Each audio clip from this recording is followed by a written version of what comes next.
Hello, and welcome to the Math in Focus tutorial via online learning. So, I've been working to become more familiar with the curriculum that has already been in use at the district.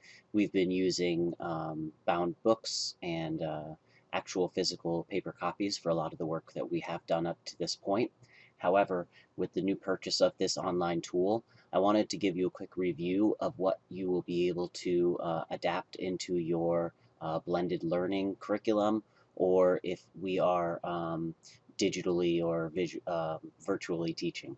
So I logged into Ed, your friend in learning database. So I logged into this, and I want to show you what first grade resources look like as well as kindergarten. So the first thing I want to look at here are the chapters.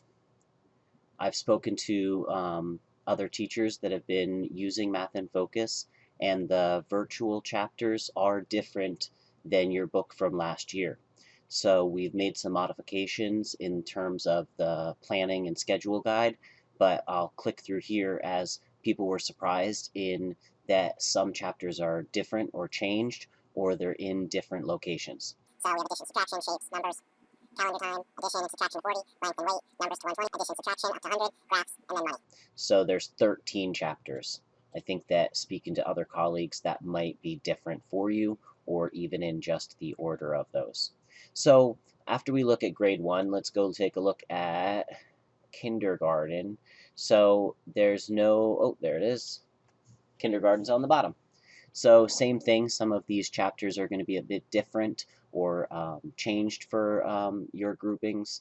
So numbers 1 to 5, numbers to 10, measurement, compared to 10, flattened solids, numbers to 20, addition, subtraction, 200, and sorting. And that's done at chapter 10. That's what I had remembered. So that might be different for you.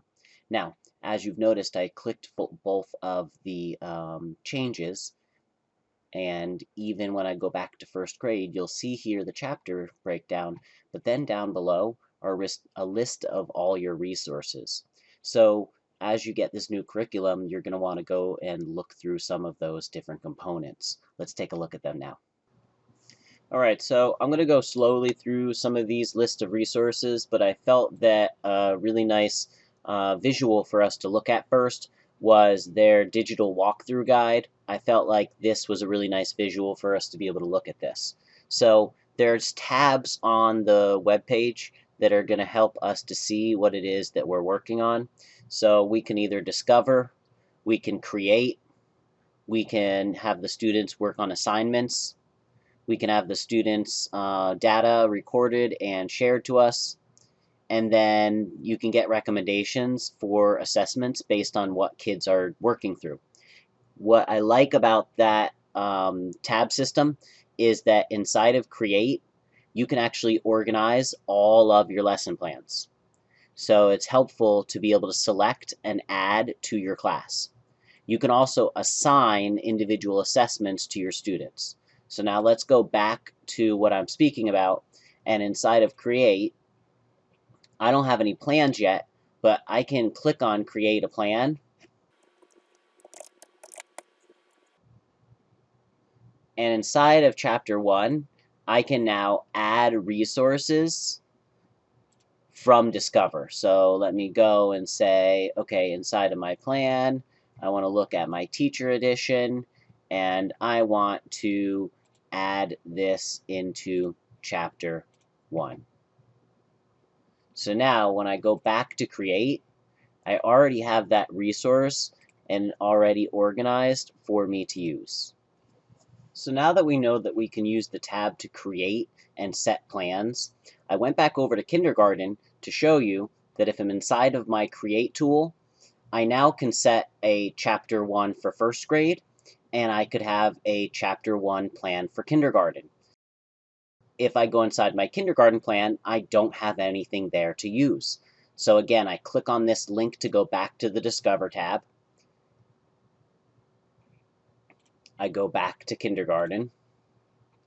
And now inside of kindergarten, I can click through individually to each of these resources. And these resources really are pretty good. However, the program makes it even easier for you. By selecting Chapter 1, it takes all of the resources and sets it in a section for you to be able to choose from. So if I choose Section 1, I'm going to be using teacher and student resources to be able to be viewed. I can now see where I can add the teacher edition if I want it. I can add the student edition. I can look at a lesson plan. I can see a presentation. I can even assign online independent practice. Now, I'm going to be going through each of these in additional videos, but I first wanted to give you the layout of the Discover tab to see where you can find your chapters and so you can find your resources. I wanted to also show you that if you select an individual chapter, that you can actually see all of the specific resources organized for you in an easy click resource available way. I also needed to show you the tab for Create, where if and when you're ready to start making your plans, you can click on the plan that you've created. You can discover different options of things to add for your resources.